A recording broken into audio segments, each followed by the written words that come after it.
What's up, good people? Welcome into Montgomery and Company. All right, listen, it's gonna be jam-packed every week, so get used to it. Whopper shows every week. And we're starting out with Lorela Cubaj, who, if you guys keep up with WNBA news, we recently had to release her because she's going to the European Championships, which she's gonna tell us all about coming up soon. And then we also have, I know y'all know Transformers is dropping this week. We got the star of the show, the lead actor Anthony Ramos, coming on to talk to us. And not only that, but we have Anna Valdez, who's going to come over and talk about representation for Latinos in film. We made it all make sense, okay? Tap in, we're turning up. Let's go!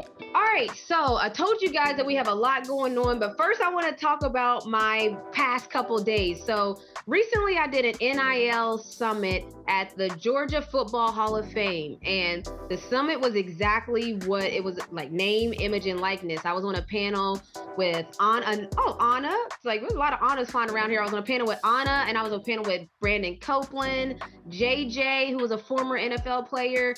And we basically were talking about not only building your brand, but building the wealth that attaches to that brand. And then like building off of if you don't even have any of that yet. Because it's all good to say, yeah, like when you make money, make sure you do the right things with it and make sure you invest and make sure you take care of it. But what if you're not making money? Like, what if you're trying to start building your brand? And so it just made me think about like, there's so many, we talk about athletes as a whole thing, one big thing, but there's the 2% of athletes that are going to get a majority of the deals. There's the 2% of athletes that are going to go pro from college. There's always that 2%. And a lot more people need to focus on the 98%, because the 98% is your common athlete. It's the athlete that loves the sport, gives everything to the sport, prioritizes it. And then what happens when you can no longer play that sport? Or what happens when you can't keep going to the next level of your sport? Everybody wants to go pro, but only 2% of athletes go pro. So that was a whole conversation that was about that 98%. And I think that people need to start thinking about that 98% more. Not saying you shouldn't strive to be the 2%, because while you're a part of the group, there's no question that you should strive to be the top 2% of whatever group you're in. However, if you don't make it, what's the plan then? Have you done enough that you built your connections, you've networked? Because we were talking, Brandon Copeland said something that was dope. He was like, look, you have a front row seat. We were talking to student athletes, and he said, you have a front row seat to business being done at the highest level. Think about universities, think about pro sports teams. These are billion-dollar businesses. The Commanders just sold $6.8 billion. So you think they're not doing business at the highest level? Now, I'm not saying that are they doing the most moral businesses. I'm not talking about are they employing the right people. I'm not talking about all those things, but I'm talking about organizationally, they're functioning at the highest levels because they're dealing with big business. And so we were just trying to open up the student athletes' minds that everybody focuses on the 2%, even the media, even the WNBA. We're going to have a lot of WNBA media members come on the show soon and just be talking about what's going on in the WNBA world, WNBA news. But even in the WNBA media, there's a push right now to have more stories told about more athletes, not just that 2% of athletes. More stories about, oh, what about this role player? Like I have no problem saying I was a role player.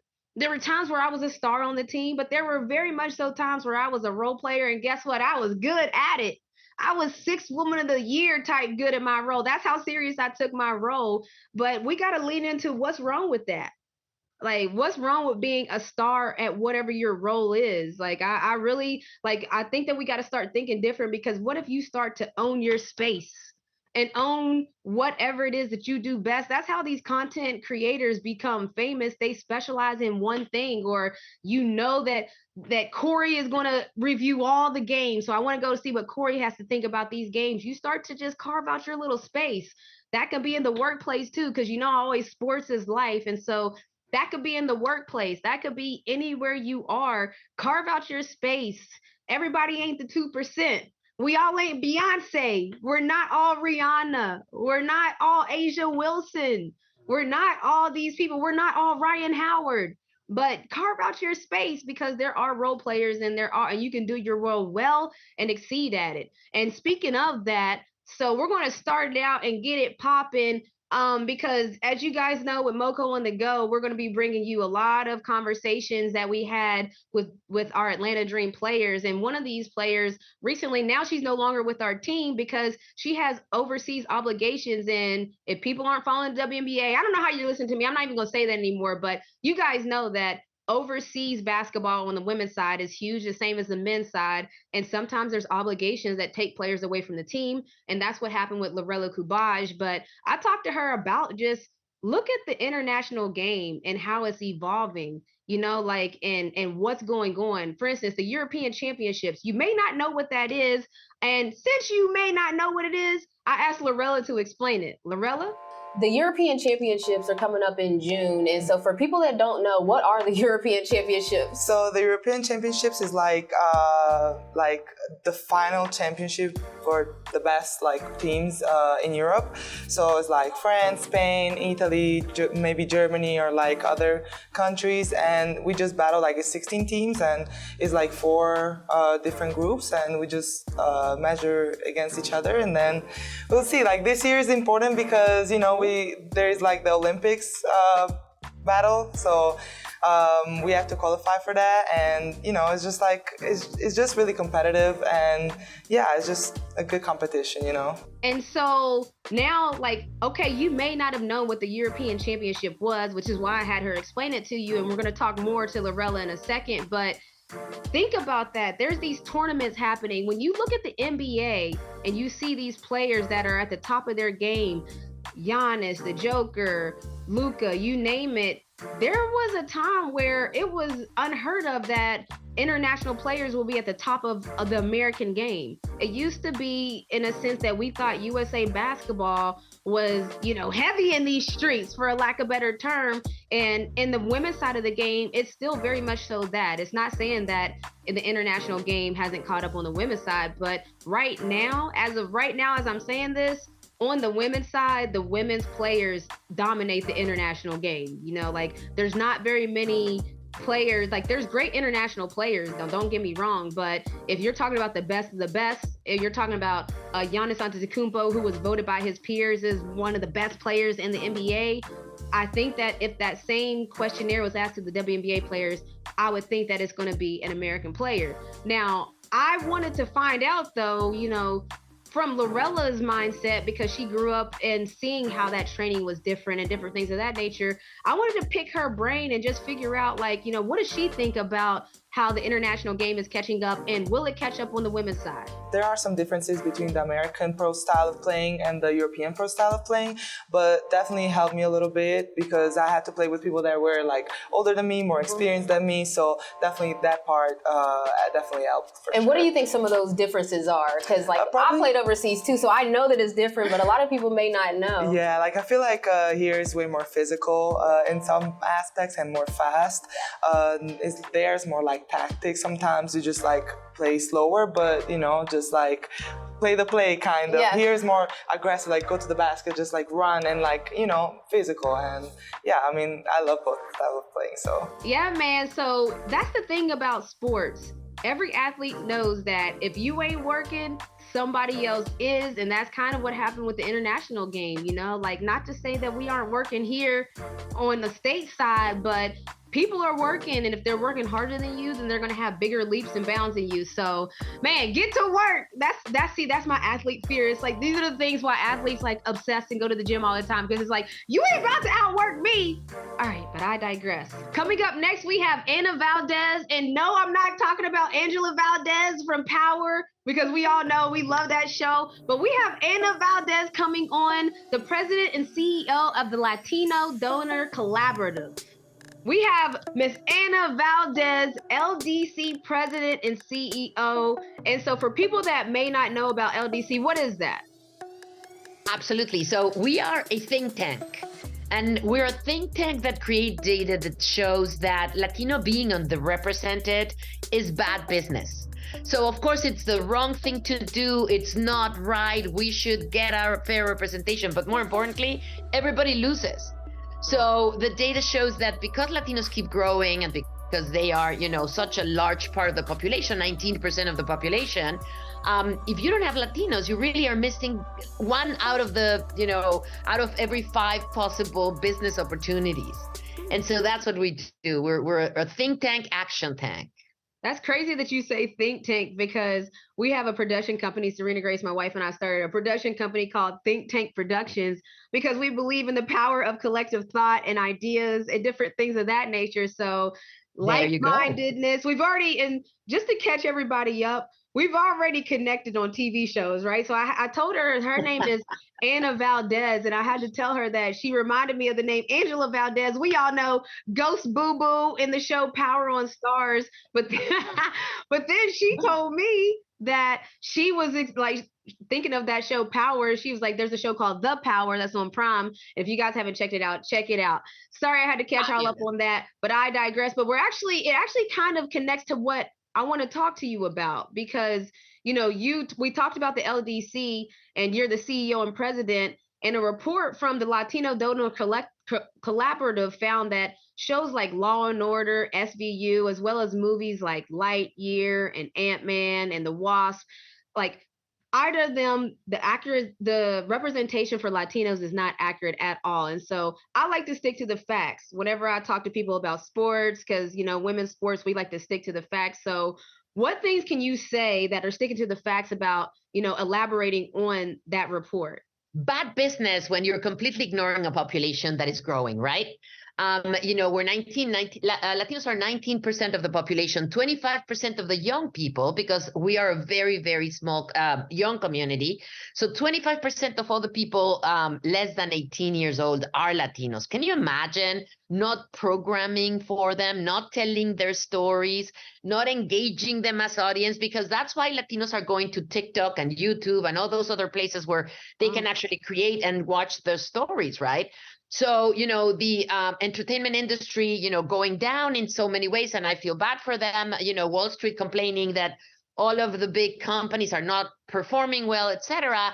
And they just don't even include Latinos, which could be a solution, at least one of the many solutions, to increase their productivity. And so what we do with our report is show that if Latinos are 19% of the population and they only have 2.8% of the roles and the stories, that can be a big part of the problem, right? Decreasing. And more importantly, as I said before, Latinos keep growing. Right now they are 19, but then, according to every report, Latinos will contribute with at least 70% of all the new workforce in the next years. So, it's just kind of silly. Sometimes I go to examples like Pampers, right? Like Procter & Gamble. All those ads, they're beautiful white babies. We love them. But at the same time, they don't have one little brown baby that could show who is actually buying the Pampers, right? Of all the kids being born today, 30% are Latinos, plus, of course, African American. And, we honestly are the people that are feeding that industry, and nobody looks like us in those ads. And nobody looks like those in shows where they are advertising. So that's what we're doing. We're kind of calling to the attention not only of programmers who should be doing their job well, but also to shareholders and stakeholders that are really missing the boat and leaving a lot of money on the table for this lack of representation. Yeah, no, that's interesting, because I definitely didn't know the stats about 30% of all children born, but it's going to be we're called minorities, but at a certain point, it's going to be majorities is kind of what the numbers are leading to. And it also makes me think about, we're having Puerto Rican actor Anthony Ramos on the show later, and he's a star in the movie Transformers. Yes, Rise of the Beast. And, he talked about being able to be fully him and being in Afro-Latino communities. And in your opinion, I'm curious, like, realistically, what's it going to take to get more representation in these roles? Like, I'm just curious, like, what do you think? I know we see, like, there's things that can happen. We've seen strikes happen for the writer strike going on right now and different things of that nature. But realistically, what do you think that would look like? So two things. First of all, going back to what you were saying, we are not minority anymore. So I was lucky enough to speak at the graduation of Santa Monica High School.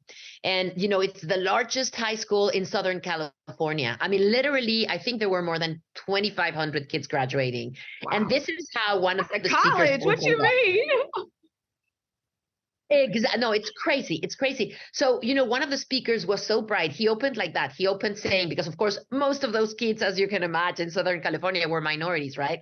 And he's like, first of all, don't let anybody tell you majority that you're minorities, because you're not minorities anymore. You're driving the growth. You're, creating the babies. You're doing what we do, right? Which is being the best in the world, thanks to those kids. So yes, to your point, Renee, we are not minorities anymore. And then second, how are we going to do it? Well, first of all, educating people like you're doing, like you're having me, like I'm creating the data, like we all are spreading the word. We're ambassadors of this data. Second is bring up, I think that's why we do this, because we want to bring up the business part of it. We have a saying that when minority succeeds, America grows. And this is exactly it. It's like a complete virtuous circle that people that don't include us are actually missing. Then the third is speaking out. And we have to learn from a lot of other communities that speak out really well. Latinos, I have to confess, mea culpa, our culpa. We don't speak up. We need to speak up. We need to get together with people that speak up really well. I mean, I think that, at the African American community, the Indian community, there are communities that are really verbal. We need to learn from it, because Latinos are not helping by being quiet. We're actually bringing everybody down by being quiet. We need to bring everybody up by adding our voices, loud voices, to this conversation. And that's what we want to do with these numbers. And then, of course, use the power of your purse. We need to teach our people to use the power of our purse. Because if we stop buying Pampers that don't have babies that look like us, that advertise in shows that don't have us, then they'll really listen.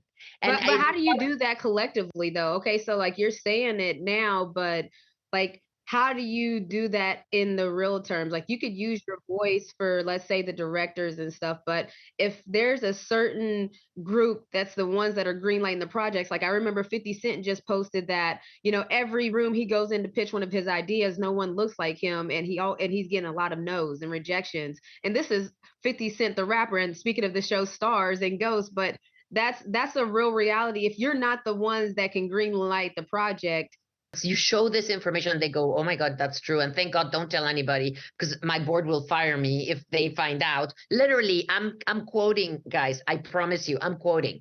My board will fire me if they know that I'm missing 20% of my customers. That's what they say. So then of course, the second part starts, which is then they ask us to help, if you may, educate their C-suite, right? And then exactly to what you were saying, Renee, the people that are making decisions. There is so much reaction, and I'm going to be very blunt here, from the entitlement of this C-suite that has been there forever, that were born there, that had never had to honestly fight too much for it, because it's like, no, I've never done it. So that means I know how to do it. You're going to tell me how to do my job? Yes, we're going to tell you how to do your job. When CEOs actually back us up, people start making decisions. When they start tying their performance bonus at the end of the year to the level of diversity that they provided, that's when, so the CEO has the power to actually change the performance of their green lighters that Renee's talking about.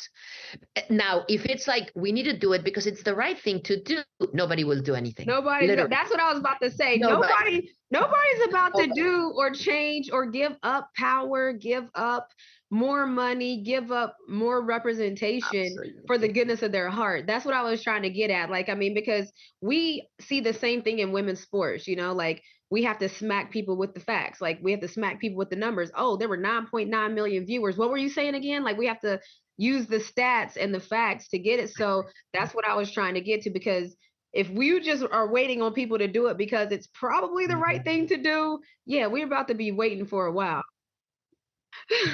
Absolutely. Hold your breath, because you know what? Nobody gives up their entitled power that they kind of, and you know what? And again, I'm being blunt.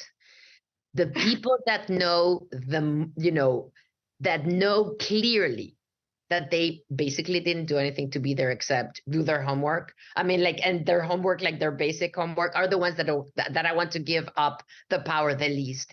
Something similar, it's happening, and please forgive me for bringing this up, but it's happening in Mexico. So there's this new president that is actually saying, everybody matters. It's not only the 1%. And it's so interesting how that 1% is reacting in the most crazy way, in the most immature way. It's all these tantrums that are happening politically. And of course, and again, like here, right? Media is involved. And, so going back to the entertainment business here, there are tantrums. I mean, literally there are tantrums. And there are people that are really holding to the door frame saying, no, not yet. Yes, I know maybe next year I have to do it. But right now I'm not going to do it this year. So how can we do it? In our opinion, the times when we've been more effective is talking to the head of the studio, the head of the network, the head of, the broadcast, channel, whatever it is, and then say, you need to be intentional. And intentional means, again, tying bonus, tying performance evaluation, measuring, in your procurement, in your casting, in the agencies, right? The 3 agencies that are really feeding the casting of most of the shows. Those 3 agencies have to be very. What are those 3 agencies? So, I'm being like super blunt, but anyway, so it's CAA, the ones that we know. I mean, the only 3 that probably come to your mind. I mean, I'm sure a lot of people don't know. That's what I mean. Like for us, I am in the industry, but I'm curious, like, who are the top 3 feeders? Because I would feel like the casting agencies are important in a sense of, maybe make it like that's the feeder. That's the people that are actually the 3. I'm going to give you the 3. Let's do it. CAA, WME, okay, and UTA. All right, cool. Because I mean, and those 3 are feeding 70 to 80% of all the main roles. Wow. I mean, think about that. And just in full disclosure, I'm signed to WME, so that's my agency. Well, you're at least in the right door. Yeah, thank you, thank you. Shouts to the squad. What up, Rob? Like, yeah, like they're one of the top agencies, and so because you have to figure out, like, we can talk and talk and talk. Like everybody can talk. We talk about women's sports all the time here and how lit it is, but you also have to get some results. And so sometimes after you talk and talk and talk, you do get results. But what I was seeing in the report is that sometimes when those roles are filled, there's a stereotype that's attached to that role.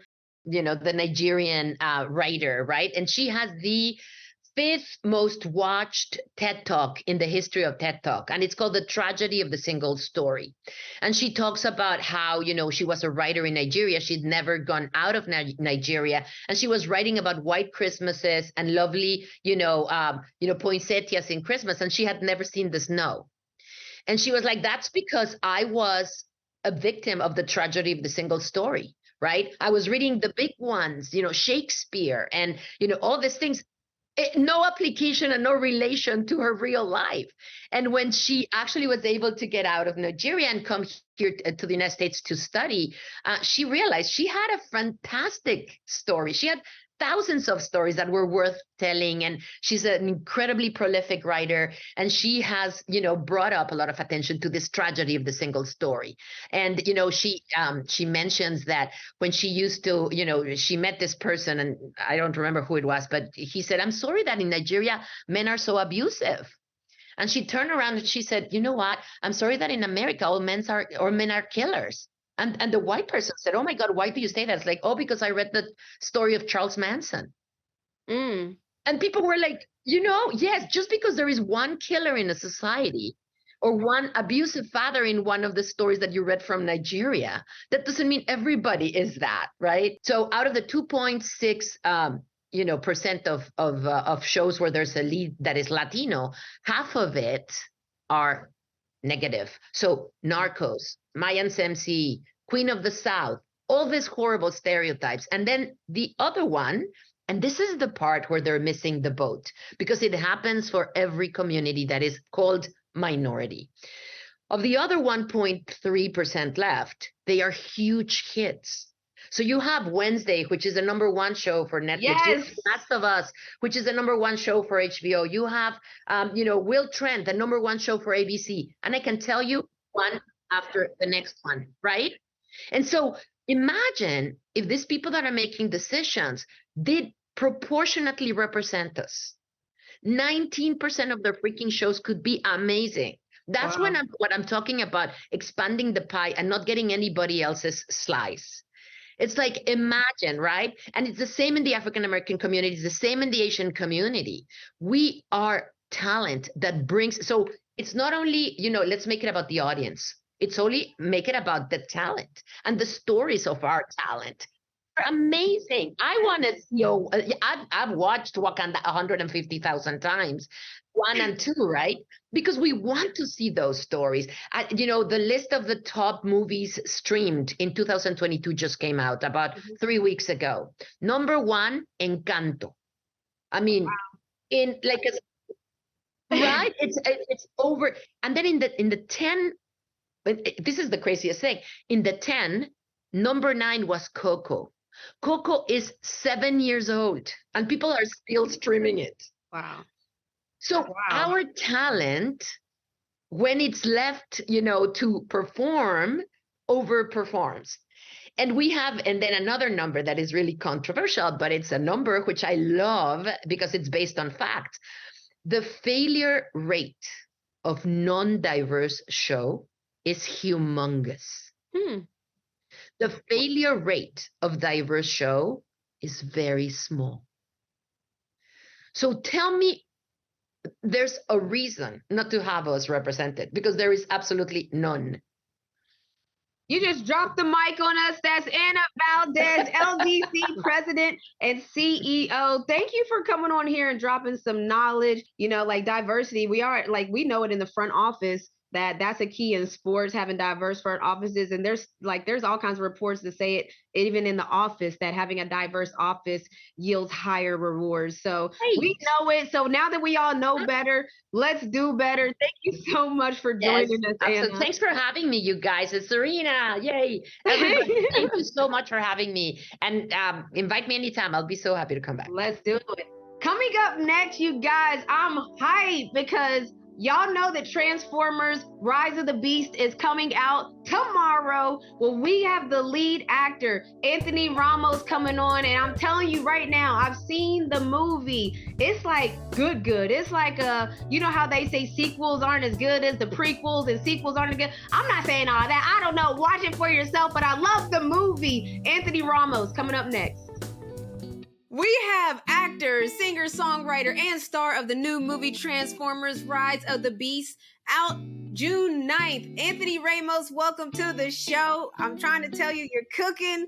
Yo, what's good? What's good? No, thanks for having me. No, I'm hyped. I'm excited. Let's go. I'm telling you, so we're fans in this household. My son watches Hamilton faithfully. My wife is a Dominican from New York. So come on now. You just know she loved In the Heights. So we're excited to get going though. But honestly, I'm always excited because you look mad. How old are you? You look mad young because I'm only saying that because you're rolling right now. Is that a thing in Hollywood? Don't ask it. But I'm just saying you're rolling and you've been a part of major projects, now Transformers. So what even gets you excited about a role? Is it the script? Who's starring in it? The franchise? Because you've had some amazing roles so far in your career. Yeah, no, I'm 31. I'm excited. I'm pumped about it's, the roles, the story is always for me the most important thing. It's like, what are we saying? What is the potential of what we can say? Sometimes, I'll do a movie and the script is not, I necessarily look at the script. I won't look for a finished, complete story. I won't be like, oh my gosh, this is the best script I ever read. Is there enough here where we can improve this? Where we can turn this?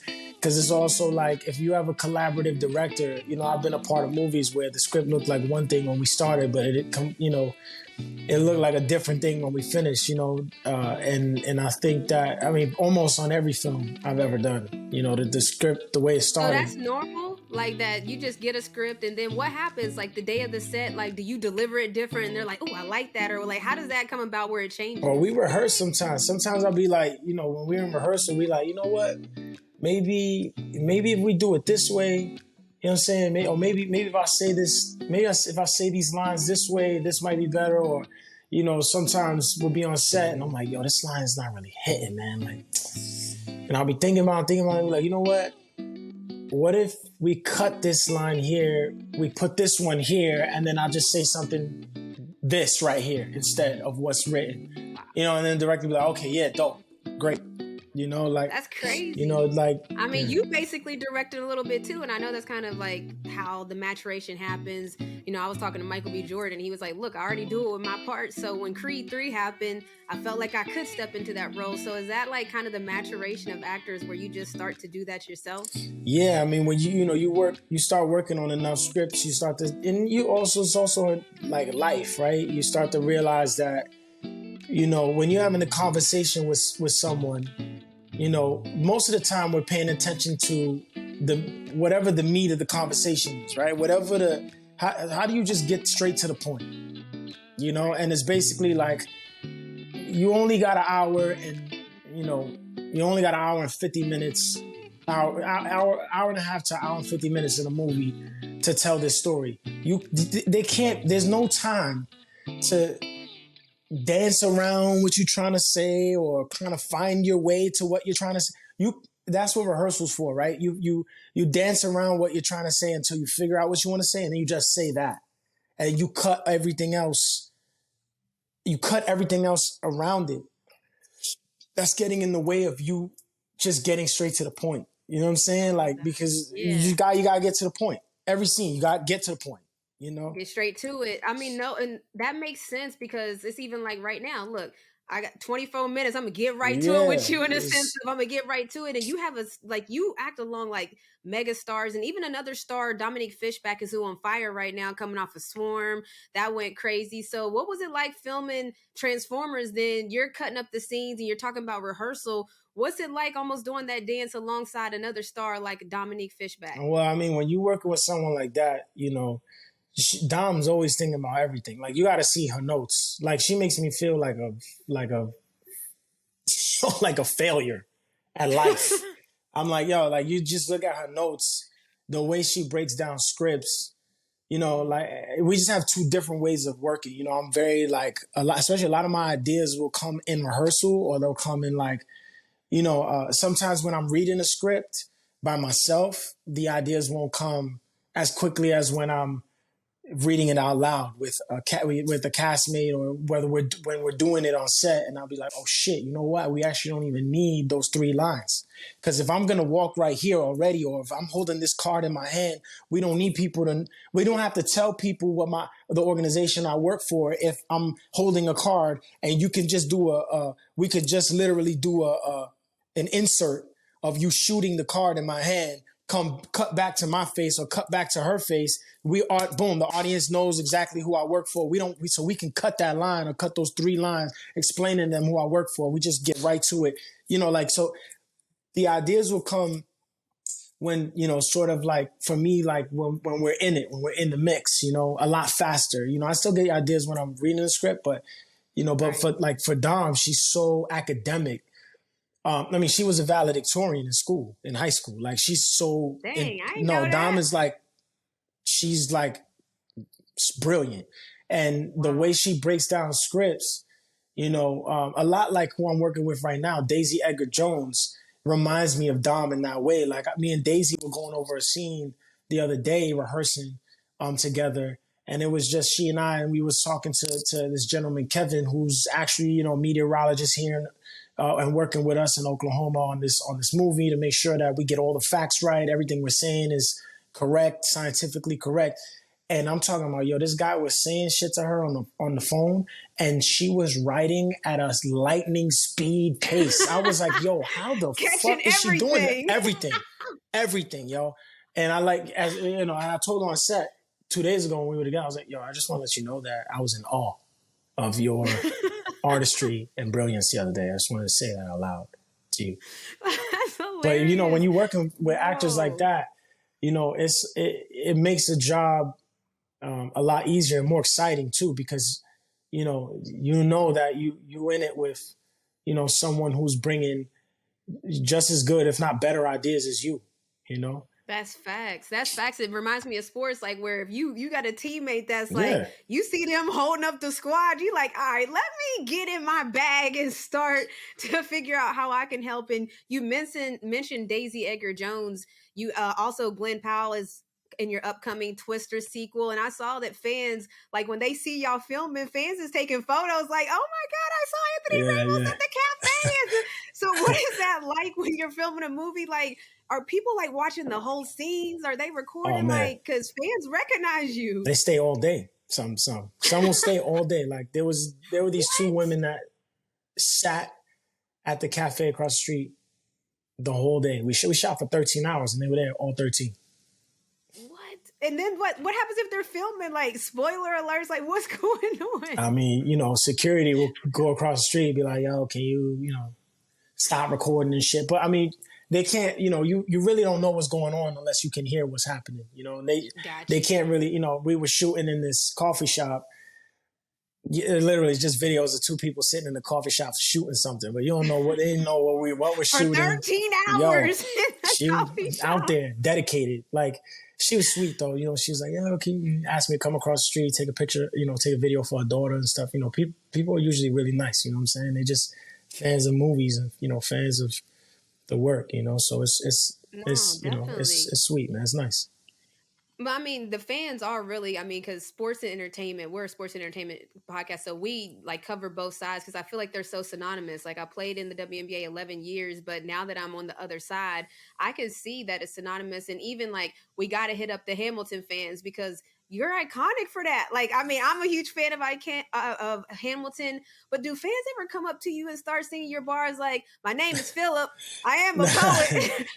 That's hilarious. Nah, it happens less now, but for sure the first like 3 years after I left the show, probably from like 2017 to about 2020, you know, but I think the pandemic, you know, the movie coming out kind of gave it a resurgence. So I think it kind of died down the last like year, actually. So, you know, the movie gave people that extra battery in the back. They were like, now that started happening a little more. But nah, it don't really happen that much. But it's cool. It's cool to know that, you know, a lot of people were moved by that show. You know, definitely. And okay, I told you like we're sports and entertainment. And I gotta ask because I found out that you are an athlete too. You were on track to play NCAA men's baseball. Yeah, like, it was D3 though. It wasn't. I'm not gonna go on here and be like nothing crazy. Like, yo, I was D1, all state, all country. Like, you know, like, nah. I was gonna play. So you was going to go D3. Okay, let's even say D3 because, like, look, I got a son right now that. People want a scholarship in general. Like you saying D3, like, but D3 is D3. Yeah. Everybody ain't getting D3. But what made you choose? Like, I know it wasn't the top level of baseball, but was it just the passion that you had more for the entertainment space? Or was it just like you thought, man, I can go farther in entertainment. That's where I'm rolling. Nah. I mean, honestly, what happened was all my applications got withdrawn from all the schools I applied to, and including the school that I was going to go to play. Like, or rather, the two schools I was considering, every application got withdrawn because I didn't get my financial aid form in time, the FAFSA sheet, you know, the form you got to fill out for how much financial aid you're going to get or how much you qualify for. So because I didn't get that form in, you know, we was going through a lot at the time, and you know, so we missed the deadline, and basically acting was like, it was almost like this one school was the last resort. I was just had a meeting about to start telling the story. Like I almost went to the Navy. Like, you know, I was going to apply, you know, enlist in the Navy, and you know, the recruiters were calling the house and shit. And my mom kept hanging up like, he doesn't live here. You know, shit like that, you know, like. Mama was like, no, baby, he not going. Yeah, true. Like, and, you know, my high school theater teacher, you know, I started theater when I was 16. because I thought it was a talent show. Ended up being a musical. I was like, oh shit. She's like, well, we'd love to still have you. I was like, I don't know. I don't really act like that. She was like, you should try it. So I did. Wow. And I loved it. So I just kept doing it in my junior and senior year. And this teacher, like, she helped me, she gave me the pamphlet to this school in New York called AMDA, this 2-year school. You study musical theater or acting. I studied musical theater there. But she helped me. She helped me write the essays for the application. She paid for the application. She sent it out. She helped me with the audition material along with another teacher named Miss Hom Violette, who was my Shakespeare teacher at the time in school. I couldn't afford the school. Then Sarah, the director, she wrote a letter to Jerry Seinfeld Scholarship Foundation at the time. He had and I went and met with them, and I just told them my story, and they were like, I was just like, look, I need a chance. I just need somebody to take a chance on me. And then basically, I left. My grades weren't that good, but they called me a couple of days later, like, yo, we decided to give you the scholarship for any school you want to go to for 4 years. And yeah, It was crazy. Like, I got into AMDA, couldn't afford it, so it was all this stuff was happening, back to back, these like miracles happening for me, consecutively. It was like a blessing, and it was like life kept showing me that, I felt like it was God showing me like, yo, this is where you're supposed to be. And I think in those moments, especially when I got that scholarship, I was like, all right, I think the baseball thing that's a dub. I think I'm done with baseball. Oh, yeah, it's a wrap at that point. I mean, you got your steps ordered when stuff like that happens. That's really crazy to hear. And it even makes me think about, you posted the other day that you took a DNA genealogy test and found that your great-grandfather was a king. So listen, you talk about ordering your steps. I mean, you are the descendant of a king. Like, I was like, I couldn't, like, there were 9 kings in the Guanche tribe in the Canary Islands before the islands were taken by the Spanish. And my 16th removed great-grandfather was one of the 9 kings. I couldn't believe it. Like, I was like, yo, I couldn't, like, it's like Dr. Henry Gates is sitting in front of me like, how does it feel knowing that you are the descendant of a king? I was like, what? How do you even answer that? Also what was hilarious was when we started the interview, because he started that show, Finding Your Roots. It was only for like African American actors or anybody of African descent, things like that, right? And then in the 3rd season, kind of opened it up to people of all races. But he made me laugh when he said, before we started, he's like, "Oh, I'm about to blow your mind, young man." He said, "I'm about to tell you how black you are," and I started cracking up.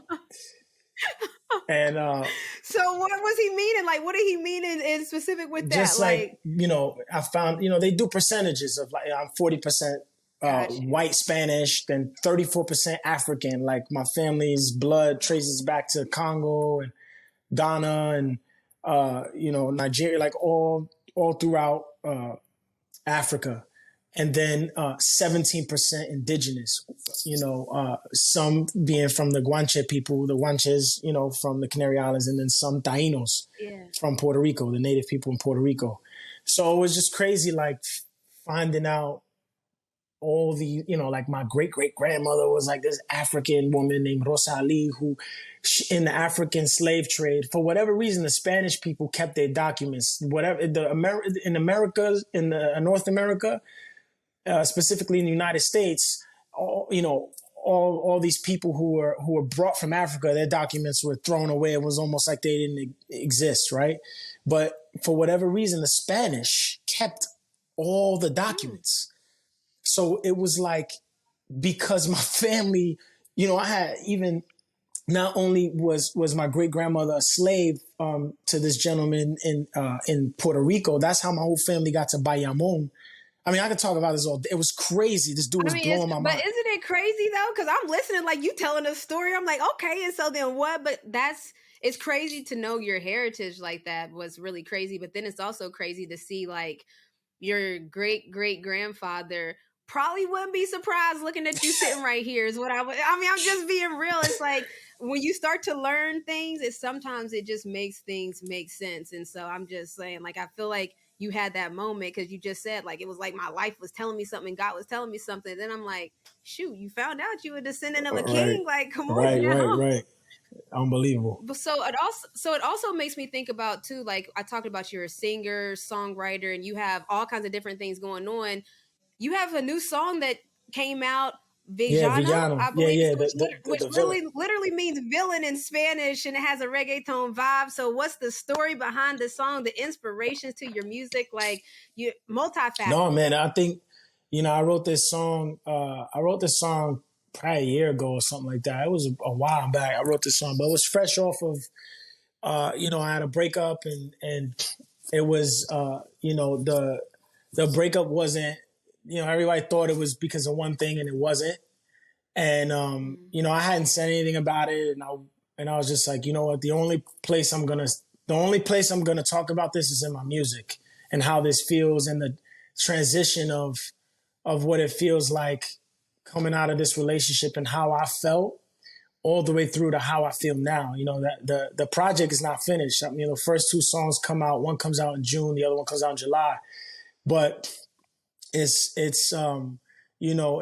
basically this journey of like that initial feeling and then people's opinions about you and then what you think about yourself all the way through to now where I'm at now, and the work that it's taken for me to and the work that it still takes for me to, heal from that process and for me to,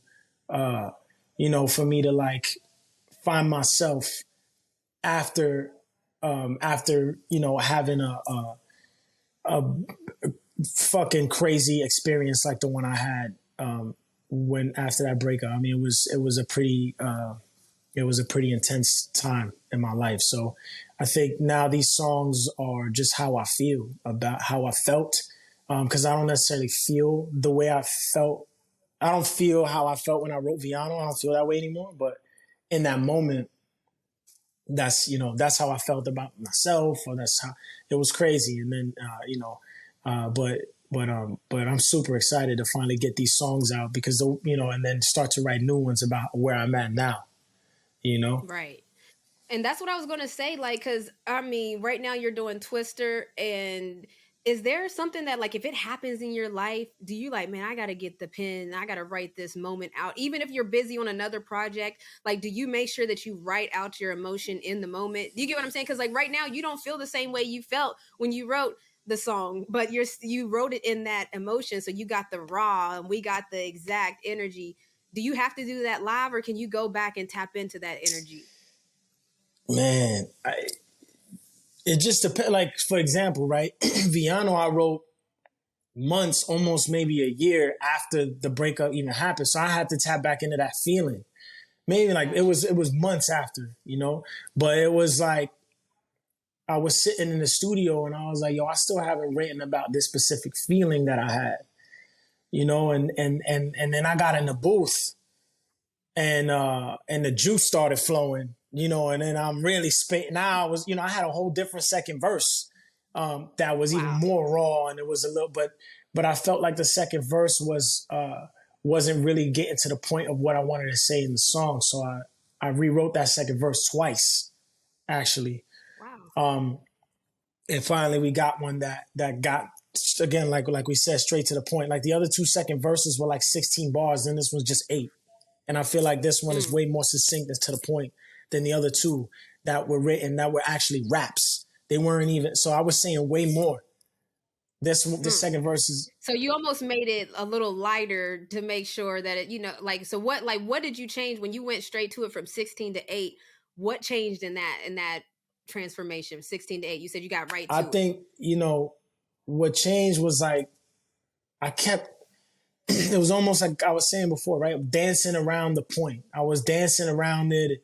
You can find clever lyrics to say that sound cool, to dance around the point. But the point is that, like, this is what y'all said I was, and this is who I know I am. Gotcha. And how do I say that? And you know what? Let's shorten this verse and just say that shit in 8 bars. The same amount of time it took us to do the first verse, let's do the second verse with the same amount of bars and just get to the point.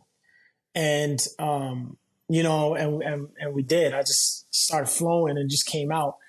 You know, and I changed that verse recently, a few months ago, you know, because I just kept bumping up against this second verse. And I was like, this shit is hard, but it doesn't feel like what I want to say in this song. It doesn't feel like what I'm trying to say, the message I'm trying to get out in this track. You know what I'm saying?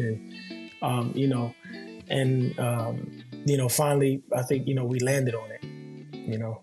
Man, no, you basically got to put your emotions in a song and then even show the world your emotions. So I can understand how, like, getting that right could be a meticulous task.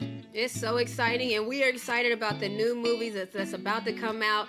Transformers, Rise of the Beast, out on June 9th. Anthony Ramos, man, I appreciate you coming through. This is a home for you. You're always welcome here. I appreciate you, man. No, thank you. Thanks for having me. This was super fun, y'all. I appreciate it. Man, I love talking to people that are at the highest level of their profession, because when you reach the highest level that your job can offer, where you're the lead actor of a blockbuster film that's also part of an iconic franchise like Transformers, it's like you made it. Like, I know that people don't like to say that they made it while they're still in it, but you made it. And being a pro athlete, I like to pick their brain to see, like, oh, how do they do it? You know, he talked about Dominique Fishback, where she constantly is studying and she constantly does notes, but he's a more fill it out. That's just like athletes. We all have our thing, but your thing is your thing, and that's what makes you special. We'll see y'all next week, where it's a generational thing.